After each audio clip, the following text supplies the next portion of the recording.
77 আর এই গিয়ে 78। মোটে 78। এর চেয়ে বেশি তো নবাবের দেহরক্ষীর কাছে থাকে। দূর দূর দূর দূর। অনেকদিন মহারাজকে হাত করে মোহর নেওয়া হয়নি, কিছু একটা করতেই হবে।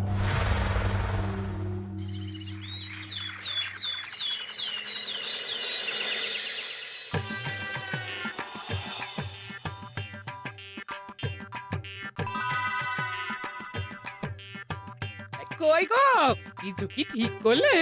রাজকুমারের জন্মদিনে কি উপহার দেবে? হ্যাঁ গো, পেয়েছি, এই দেখো। উমা, এই যে তোমার ছোটবেলা সোনার আংটিখানা। হ্যাঁ গিন্নি, ঠিক ধরেছ। যেটুকু যা গয়না ছিল সবই তো দেওয়া হয়ে গেছে, নহে বিক্রি হয়েছে। আর তো কাউকে কিছু দেওয়ার নেই, তাই ভাবলাম এটাই উপহারে দিই। সে ভালো ভেবেছো। বেশ, আসি তাহলে, ওদিকে সবার দেরি হয়ে যাচ্ছে গিন্নি।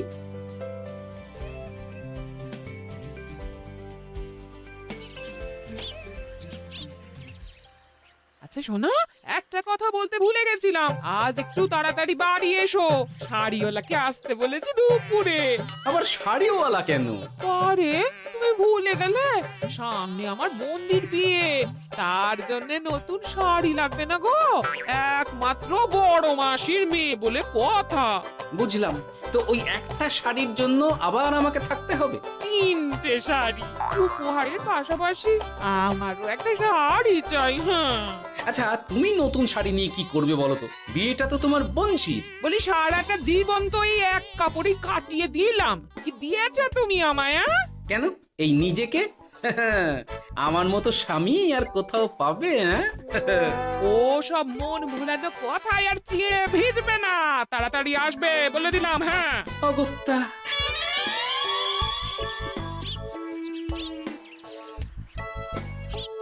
দূর, গিন্নিরও যত কথা সব বেরোনোর সময়। আবার তাড়াতাড়ি ফিরেও আসতে হবে শাড়ির জন্য। দেখি মহারাজকে বলি অগ্রিম বেতনের জন্য, না হলে তো শাড়ি কেনা যাবে না। তাও একটা হলে হতো, কিন্তু এনাকেও দিতে হবে। আসলে সত্যিই তো, গিন্নি আমার কত যত্ন আত্তি করে, কিন্তু তাকে আজ পর্যন্ত তেমন কিছু উপহার দিতে পারেনি। না, গিয়ে বলি।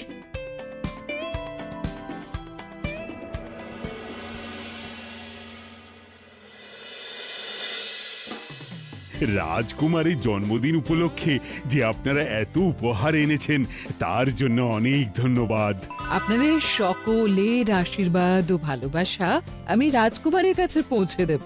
এ আর এমন কি মহারাজ, জানেনই তো রাজকুমার আমাদের সকলের কাছে কত প্রিয়। ঠিক ঠিক। কিন্তু আমি অবাক হচ্ছি আপনার প্রিয় গোপাল জন্মদিন ভুলে গেছে দেখে। এখনো পর্যন্ত তার কোনো পাত্তাই নেই। হ্যাঁ তাই তো, গোপাল আসেনি কেন? এসে গেছি মহারাজ। তা বলি, এসে তো উদ্ধার করে দিয়েছো। আজ রাজকুমারের জন্মদিন, সে কথা কি মাথায় আছে? ক্ষমা করবেন মহারাজ, আসলে ওই রাজকুমারের উপহার আর গিন্নির আবদার এসবের জন্যই আমার দেরি হয়ে গেল আর কি। এই নিন রানীমা, আমার তরফ থেকে রাজকুমারের জন্য ছোট্ট উপহার। অনেক অনেক ধন্যবাদ গোপাল। তবে মহারাজ, আমারও একটা অনুরোধ ছিল। কি? আমাকে যদি অগ্রিম বেতন হিসাবে কিছু মোহর দেন, তাই নিয়ে আমাকে একটু তাড়াতাড়ি বাড়ি ফিরতে হবে। উনি বলবেন আর ওনাকে দিতে হবে, মামা বাড়ির আবদার। যেটা জানেন না তার মাঝে এত কথা বলেন কেন? হ্যাঁ, আসলে মহারাজ, আমার গিন্নির বোনের মেয়ের বিয়ে সামনে, তাই গিন্নি আবদার করেছে ওই নতুন শাড়ি কেনার জন্য। জানেনই তো বিয়ে বাড়ির কত খরচা, তাই। এ তো খুব ভালো কথা, কিন্তু অগ্রিম বেতন কেন? এমন একটা ভালো খবর দিলে আমার তরফ থেকে তোমার জন্য কিছু মোহর উপহার। এই না। ধন্য মা আপনি, আপনার মতো মা থাকতে সত্যি ছেলের কোনো চিন্তা থাকে না রানীমা। ইস, বেটা আবার সুযোগ বুঝে মোহর পেল। কেন যে আমার এমন হয় না। এবার তাহলে আসি মহারাজ, গিন্নি ওদিকে অপেক্ষা করছে। হ্যাঁ হ্যাঁ, যাও যাও, আজ তাহলে সভা এখানেই শেষ করলাম। মহারাজ, আপনার সাথে আমার একান্তে কিছু কথা আছে, আমি অন্দরমহলে গেলাম। রানীমার আবার হঠাৎ কি হলো, ব্যাপারটা দেখতে হচ্ছে।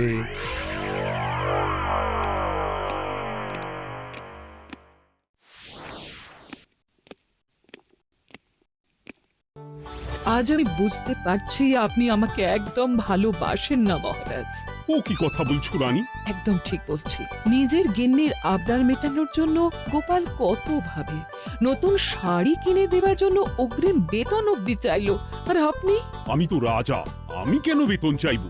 সেটাই তো, রাজা হয়েও আপনি কখনো এমন কিচ্ছু করেননি, কিচ্ছু না। আহা, রাগ করে না। আমি তোমাকে সব থেকে সুন্দর শাড়ি উপহার দেব, একেবারে সোনার সুতোর কাজ করা মুক্ত বসানো শাড়ি। এমন শাড়ি কেউ কখনো দেখেনি। ও মা, সত্যি? আচ্ছা, এই ব্যাপার। গোপালের কথা শুনে এবার মহারাজ ও রানীমাকে উপহার দেবে? ধুর, আমারই ভাগ্যটা খারাপ।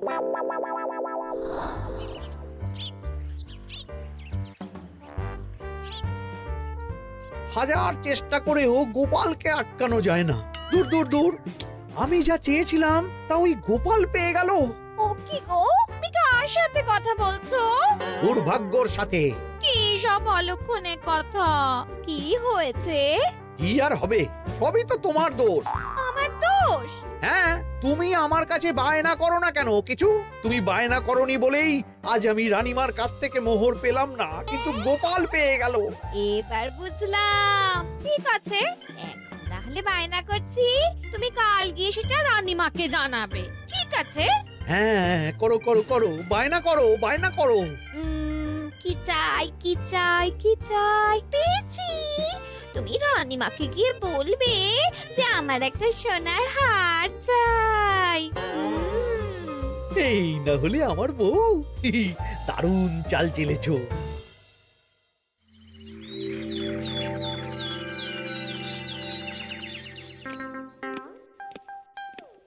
কি গো মন্ত্রী, আজ যে তুমি দেরি করলে বড়। আগে মহারাজ, আমাকে সময় নিয়ে শোনাতে শোনাতে মন্ত্রীমশাইয়ের মনে হয় নিজেরই সময় জ্ঞান খারাপ হয়ে গেছে। তুমি থামো তো মহারাজ, আমারও খুব বড় একটা বিপদ হয়ে গেছে। একমাত্র রানীমাই আমাকে বাঁচাতে পারবেন। আমাকে একটু ওনার সাথে দেখা করার অনুমতি দিন মহারাজ। কিন্তু তোমাদের রানীমা তো এখানে নেই। আসলে জানোই তো যে কুমার অনেক দূরে থাকে, তাই গতকাল রাতেই রওনা দিয়েছে। সে কি, রানীমা নেই? এবার কি হবে আমার? কেন কেন কেন, কি হয়েছে? আসলে মহারাজ, আমার বউ আমার কাছে সোনার হার গড়িয়ে দেওয়ার বায়না করেছে, তাই আমার। বুঝেছি বুঝেছি, চুপ করো তুমি। এখন তোমাকে মোহর দিতে পারবো না। কেন মহারাজ? পরের মাসে দিতে পারবো। আসলে তোমাদের রানীমাকে সোনার সুতো দিয়ে কাজ করা এক শাড়ি উপহার করেছি সদ্য, যার জন্য অনেক খরচ হয়ে গেছে। তাহলে আমার সোনার হার পরের মাসে গড়িয়ে দিও। এটা তো ঠিক না। গোপাল আপনার প্রিয় বলে যখন যা চায় তখনই সাথে সাথেই পেয়ে যায়, আর আমার বেলায় এমন। এমন কোনো ব্যাপার নয় মন্ত্রী।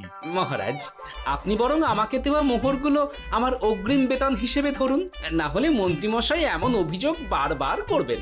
আহা গোপাল, তোমাকে তো স্বয়ং রানীমা উপহার দিয়েছেন, এসব কিছু করতে হবে না। যেমন আছে তেমনই থাক। ঠিক আছে, আমিও দেখে নেব পরে। কি দেখে নেবে মন্ত্রী? না না, ও কিছু না মহারাজ, পরেই দেখে হার গড়ানোর কথা বলছি। না, মন্ত্রীর হাবভাব মোটেই ঠিক ভালো লাগছে না। বেটা মনে মনে নিশ্চয়ই কোনো ফন্দি আটছে আমার বিরুদ্ধে। কিছু একটা করতেই হবে। গোপালের ওই মোহর উপহার পাওয়াটা আমি কিছুতেই মেনে নিতে পারছি না। একটু মাথা খাটাই, একটু মাথা খাটাই। উপায় পেয়েছি। আমাকে এখনই নবাবের কাছে গিয়ে মহারাজের নামে বলতে হবে।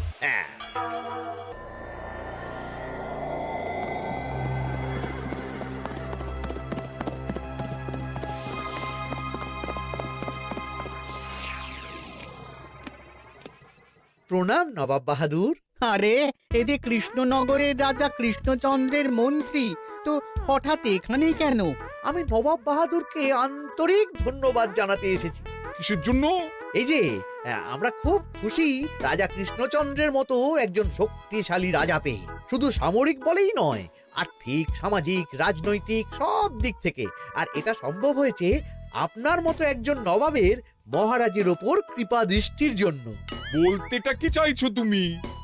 তেমন কিছুই না, আপনার গুণগান করছি। নইলে আপনিই বলুন না, আমাদের মহারাজ কখনো সোনার সুতোয় বোনা মুক্তোর কাজ করা শাড়ি কিনে রানীমাকে উপহার দিতে পারে? কি সোনার শাড়ি? হ্যাঁ, এমন দামি শাড়ি যা হয়তো নবাবের কাছেও নেই। ঠিক আছে, তুমি এখন আসতে পারো। আর শোনো, আমি তোমাদের রাজ্য পরিদর্শনের জন্য লোক পাঠাবো। কবে কখন সেটা কাল তোমাদের সূচনা পাঠিয়ে দেবো, কেমন? তো, ঠিক জায়গাতেই আগুনটা ধরিয়েছি মনে হচ্ছে। বেশ, ব্যাপারটা আমার মোটেই ঠিক লাগছে না উজির। কৃষ্ণচন্দ্রর মতো এক সামান্য রাজা এত দামি শাড়ি কিনলো কি করে? কালো বাজারি করছে না তো? আমিও একই কথা ভাবছিলাম হুজুর। এক কাজ করো, কালকে কৃষ্ণনগরে খবর পাঠাও। 2 দিন পর রাজকার্য পরিদর্শনের জন্য তুমি সেখানে যাবে। সব খতিয়ে দেখবে, আর কিছু বেগতিক বা গরমিল দেখলে সেটা বাজেয়াপ্ত করে নেবে, কেমন? আর কে হুজুর?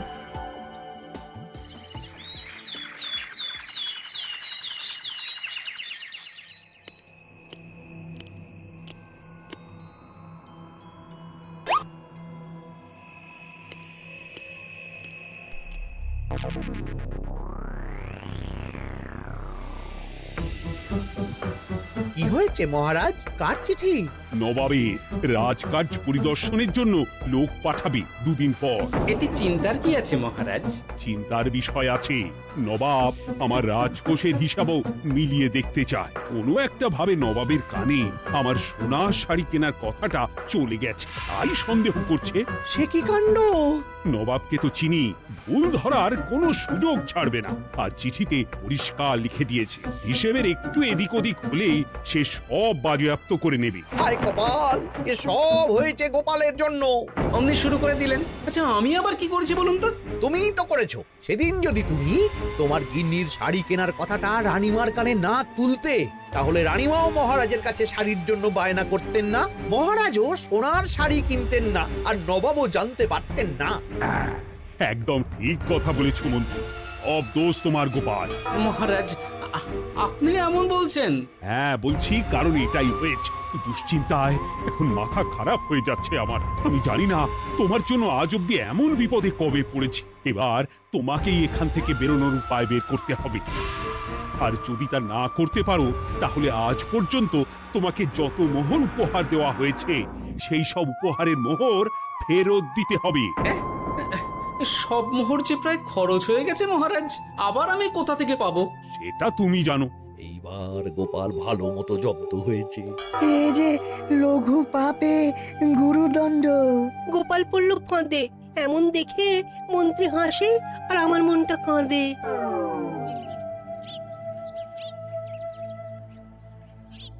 এখানে বসে কি করছো গো গিন্নি? এসে পড়েছ? ও মা, তোমার মুখটা এমন শুকনো দেখাচ্ছে কেন? আর বলো না, এই হিসেবের ঠেলায় সবকিছু বেহিসাবি হয়ে যাচ্ছে একেবারে। আচ্ছা, তুমি কি করছিলে ওই রসিদগুলো নিয়ে? দেখে হিসেব করছিলাম এই মাসে অনেক খরচ হয়েছে কিনা, সেই বুঝে পরের দিনগুলো চালাতে হবে গো। কি বলে? রসিদ দেখে হিসেব কষা? রি, এটা তোমার মাথাতেই আসেনি। ধন্যবাদ গিন্নি, আরো একবার তোমার জন্য এই যাত্রায় আমি বেঁচে যাব মনে হচ্ছে। বেঁচে যাবে কেন? কি হয়েছে? আচ্ছা, আমাকে আবার একটু রাজপ্রাসাদে যেতে হবে। আমি এলাম গিন্নি। কি যে বলে লোকটা, কিছুই বুঝতে পারি না।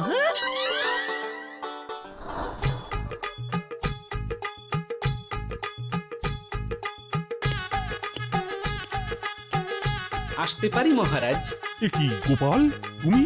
আর কোনো চিন্তা নেই মহারাজ, নবাবকে হিসেব বোঝানোর উপায় পেয়ে গেছি। কি বলছো? কি উপায়? এই দুদিনে আপনি শুধু সকল প্রজাদের কাছ থেকে পুরনো রসিদ সংগ্রহ করুন, তাহলেই কেল্লা ফতে। তাই নাকি? আর নয়তো কি? তবে এ ব্যাপারে মন্ত্রী মশাইকে কিন্তু কিচ্ছু জানতে দেওয়া যাবে না। শুধু আমি যা বলছি তাই করুন মহারাজ। সে তো বুঝলাম, কিন্তু প্রজাদের থেকে পুরনো রসিদ সংগ্রহের কথা ঘোষণা করলেই মন্ত্রী এমনি জানতে পেরে যাবে। চিন্তা করবেন না মহারাজ, আমার কাছে এটারও উপায় আছে। আপনি শুধু খেয়াল রাখবেন যাতে এই কথা 5 কান না হয়। বাকিটা ভরসা রাখুন, কৃষ্ণনগরের একটা ঘাসও নবাব বাজেয়াপ্ত করতে পারবে না।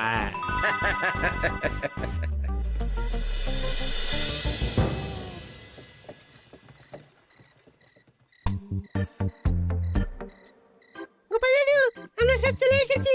ভালো সময় এসেছিস, তোদের দাদুর ভবিষ্যৎ এখন তোদেরই হাতে। আপন করে বলছো কেন দাদু? আমরা থাকতে তো তোমার কিচ্ছু হবে না, শুধু বলো না কি করতে হবে। জানি তো, তোদের যেটা করতে হবে সেটা হলো সবার বাড়ি বাড়ি গিয়ে পুরনো রসিদ সংগ্রহ করতে হবে। এই ব্যাপার, এটা আর এমন কি? কিন্তু কেউ যদি জিজ্ঞাসা করে কেন চাইছি, তখন বলবি যে ওই গোপাল দাদু ওই টোঙা বানাবে বলে পুরনো কাগজ চাইছে। আচ্ছা, আমরা এক্ষুনি নিয়ে আসছি। যাক, প্রথম ধাপ হয়ে গেল, এবার পরের ধাপের প্রস্তুতি। যাই, একবার বরং বিজ্ঞানীর কাছ থেকে ঘুরে আসি। বিজ্ঞানী, ও বিজ্ঞানী, বাড়ি আছো? আরে গোপাল যে, এসো এসো ভেতরে এসো। বলো, তোমাকে কিভাবে সাহায্য করতে পারি? তোমার কাছে কালি মোছা যায় এমন কোনো কিছু আছে? কালি মোছার জিনিস? হ্যাঁ, একটা তরল রাসায়নিক পদার্থ আছে যেটা সব ধরনের কালি তুলে ফেলে। দাঁড়াও দিচ্ছি। অনেক ধন্যবাদ বিজ্ঞানী।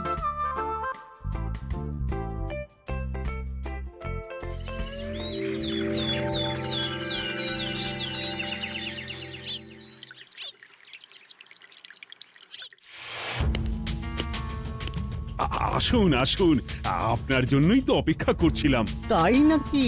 এতটা পথ উনি এসেছেন, আগে ওনার জন্য শরবত ও মিষ্টির ব্যবস্থা করি। এই যে মহারাজ, আমি জল মিষ্টির ব্যবস্থা করে এনেছি, এটাও সাথে নিন। এটা কি? কেন, হিসেব ভোলা ময়রা পাঠিয়েছে এই মিষ্টি ও শরবতের দাম। এর মধ্যে এই কাজের সাথে যুক্ত ভোলা ময়রা আর তার পরিচারকের পারিশ্রমিকও যুক্ত আছে। হ্যাঁ, আসলে আমাদের মহারাজ তো প্রতিদিনের খরচ খুব হিসেব করে চলেন, তাই। ও, আমি একটু বসবো? নিশ্চয়ই, ওই তো ওদিকে বসার জায়গা। আপনি কি হাওয়া খাবেন উজির সাহেব? তাহলে রশিদে ওটাও যুক্ত করব। মশকরা হচ্ছে? আহা, রেগে যাচ্ছেন কেন? আপনার সাথে মশকরা করার মতো স্পর্ধা আমার নেই উজির সাহেব। আসলে মাসের শেষ তো, তাই একটু বেশি হিসেবে চলতে হচ্ছে আর কি। আমাকে হিসেব দেখাচ্ছ? আর রাজা কৃষ্ণচন্দ্র যে সোনার সুতোয় বোনা শাড়ি কিনতে পারলো, সেটার হিসেব কোথায়? একটা সামান্য রাজা এত অর্থ পায় কোথা থেকে? এ আবার কেমন কথা? মহারাজ যা কিনেছেন সেটা তো তার জমানো অর্থ দিয়েই কেনা। আমি বিপথে কোনো কাজ করি না। সেটা তো রাজকোষের হিসেব দেখলেই বোঝা যাবে। শুনে রাখো গোপাল, একটু যদি হিসেব এদিক ওদিক দেখি না, তাহলে সব বাজেয়াপ্ত করে দেব। কোনো চালাকি নয়, কোনো চালাকি নয়। বেশ, তবে করুন হিসেব। আমাদের কাছে কিন্তু সব কিছুর রসিদ আছে। কই গো, আনো সব, আনো আনো।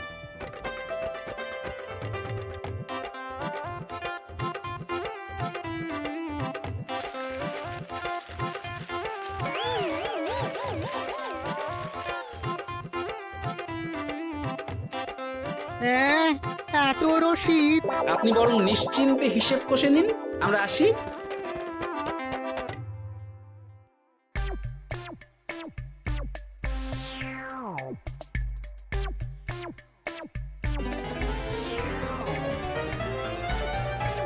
বাবারে, এত হিসেব কষে কষে তো মাথা ঝিমঝিম করছে, খিদেতেও পেট চুই চুই করছে। আপনার হিসেব কত দূর উজির সাহেব? আমাকে এখান থেকে নিয়ে চলো গোপাল, আমি আর পারছি না।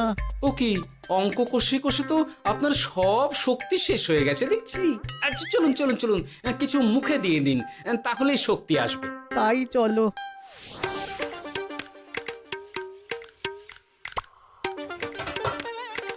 নিন, এটা হলো দুপুরের খাবার, আনাজ মশলা, এমনকি রান্নার ঠাকুরেরও পারিশ্রমিকের হিসেব। এবার আমি পাগল হয়ে যাব। আমি আর কোনো হিসেব দেখতে চাই না। সব সময় কি আর হিসেব নিয়ে চলা যায় নাকি? কি আর করা যাবে বলুন? হিসেবে না চললে আপনি তো মহারাজের উপার্জনের উপর সন্দেহ করবেন, আর বেশি খরচ হলেই সম্পত্তি বাজেয়াপ্ত করবেন। তাই বলে সব কিছুতেই হিসেব? কোনো একদিকে বেশি খরচ হলে বাকি দিকগুলো এভাবেই কম করে চলতে হয়। কি ঠিক বলিনি? আমি আমার ভুল বুঝতে পেরেছি গোপাল, এবার আমাকে রেহাই দাও। আসলে তোমাদের মন্ত্রী নবাবের কাছে গিয়ে তোমাদের রাজা নামে উস্কেছে। মন্ত্রী? এই রে, খেয়েছে, আর পালাতে হবে দেখছি। ঠিক জানতাম মোহরের জন্যই এত কিছু। তাই তো নবাব এমন করেছেন। বেশ, এবার আমি ফিরে গিয়ে নবাবকে সব জানিয়ে দিচ্ছি। সত্যি গোপাল, তোমার তুলনা হয় না। আর মন্ত্রী, আগে মহারাজ, তুমি যা করেছো তার কোনো ক্ষমা নেই। তোমার জন্যই আমার এত হয়রানি হয়েছে। ভুল হয়ে গেছে, আমাকে ক্ষমা করে দিন মহারাজ। গোপালের ওপরে হিংসে করে এমন করেছি, আর হবে না। একটা সুযোগ দিন মহারাজ। হ্যাঁ মহারাজ, সুযোগ দিয়েই দিন। বেশ, তবে তোমার শাস্তি হলো রানীমাকে আমি যে সোনা শাড়ি কিনে দিয়েছি সেটার পুরো দাম তোমাকে আমায় দিতে হবে।